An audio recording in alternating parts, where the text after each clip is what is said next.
Rashid. I want to talk actually about what's going on in the Middle East, but also what's going on back here at the BBC as well. But just first up, just breaking news in the last hour or so, Israel has informed mediators they will release the 620 Palestinian prisoners whose release was delayed in exchange for the return of 4 hostages today, on condition we've got no more of these horrific propaganda ceremonies like the one staged at the weekend, just for the weekend, the release of the Bibas family and Oded Litschitz. I have to say, I was so horrified by that, and the fact that, you know, the body wasn't released, the coffins were locked, no key provided, Hamas propaganda inside, lies, of course, imagine that from terrorists about how the children would have died. How has this been allowed to go on so long, and why has the Red Cross been participating in these horrific ceremonies? I've been asking myself that same question over the past few weeks. The Red Cross, they're supposed to abide by the Geneva Convention. In fact, they were created as part of the Geneva Convention.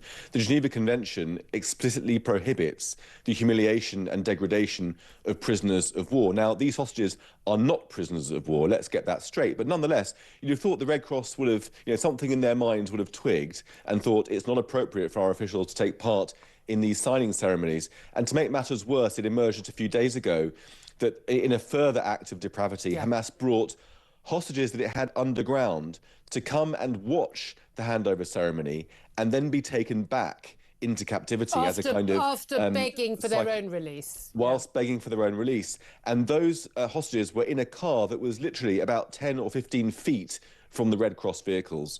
Did the Red Cross have no idea that they were there?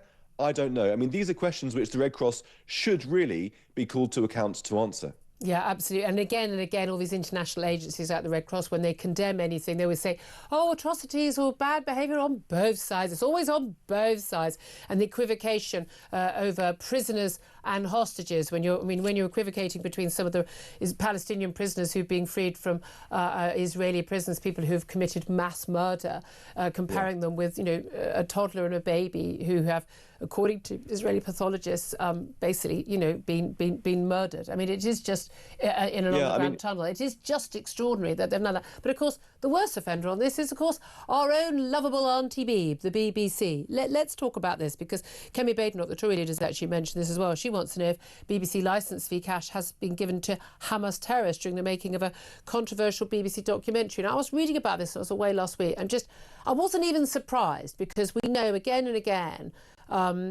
people like this man who's found, discovered all this stuff, David Collier, that actually again and again the BBC is using reporters, it's using sources, it's quoting people again and again who have got clear pro-Hamas, not pro-Palestinian, pro-Hamas, anti-Israel bias, celebrating October the 7th even, but treating them as if they are sort of, unbiased operators. Tell us what this documentary featured and tell us what the problem is with it.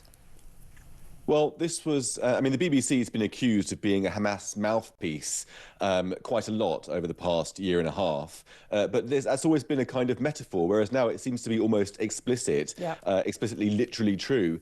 And the BBC employed a cameraman who'd expressed delight at October the 7th massacres and had created a documentary involving 3 children lamenting the war in Gaza and the evil Zionist regime and how it had it engaged in such genocides in Gaza. But all of those 3 children were linked in some way to Hamas. One was the son of a Hamas minister, the other was related, her brother, I think, was a Hamas police officer, and a third had posed with a headband and a Hamas gun with Hamas terrorists. The whole thing was a stitch-up. And if you watch the documentary, as I did, I'm afraid, you can see that it's propaganda. It doesn't feature a single jihadi. There's not a single gun. It seems as if Israel is conducting a war on civilians rather than fighting Hamas. And it's got some laughable inconsistencies. For example, at one point, the narrator says, oh, it's difficult to find drinking water in Gaza, clean drinking water.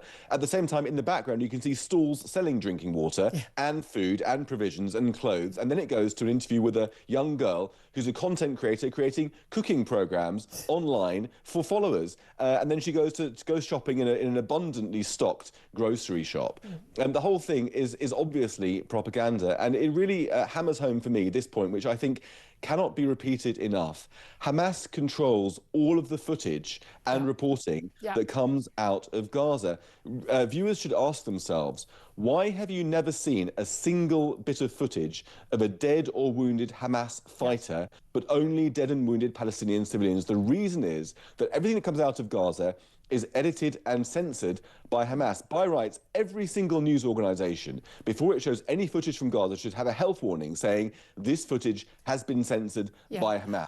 But the BBC will and Sky News, they'll always say, you know, we've not been allowed to have a reporter. Israel banned us from having, you know, having reporters on the scene in Gaza during the war. But they'll point that out, but not point out the other obvious. I remember something else from the documentary. There's one of the children who's featured has different haircuts. I mean, you know, on the same day, and he's filmed. You know, he's helping out with the people who've been, you know, injured and getting them into hospital. He's a little lad, and he's running in. He's got Crocs on in one. He's got trainers on another. He's got flip flops on another. Supposedly, by the way, this was just filmed. You know, this was over a 2-hour period. The kid, I mean, goodness me, the kid has no problem finding a change of clothes or footwear, and even he grew his hair miraculously and then cut it again miraculously during the footage. But this thing, how did no one at the BBC notice this? Because you've had a dodgy cameraman, you've had a dodgy editor or reporter or whatever. How did no one seen at the BBC not look at this and go, given the criticism that people like you and me have been making rightly about them, and not go, hold on a minute, this is not reporting, this is not news, this is propaganda. Well, obviously it's bad journalism and it's confirmation bias. You know, the BBC, people working at the BBC expect to see poor old suffering civilians in Gaza and all the blame lying with Israel. And when they're presented that by Hamas, they lap it up and think, OK, nothing to see here. Let's put that out to the world, to the millions of viewers that we have, without considering that what they're actually doing is taking Hamas propaganda and spreading it far and wide with the benefit of their platform. But I think that the really egregious moment came when this was pointed out to the BBC, because rather than saying, OK, this was an error, we'll try to apologise and correct it, pull the documentary immediately and then correct it, as any other journalist has done. You know, journalists make mistakes. That's what happens sometimes. Instead of doing that, they stood by it, defended it, and only pulled it when they were forced to do so. While it was on the internet that this was a Hamas propaganda show, it was still promoting it to the children of Newsround. Don't even. Still pushing it to its audiences. Yes, it is just propaganda. It is just it really is outrageous. I mean, MPs are going to be questioning BBC bosses about this, but we know it's going to keep on happening. So appreciate you joining us as always, Jake Wallis-Simons. Thank you very much indeed.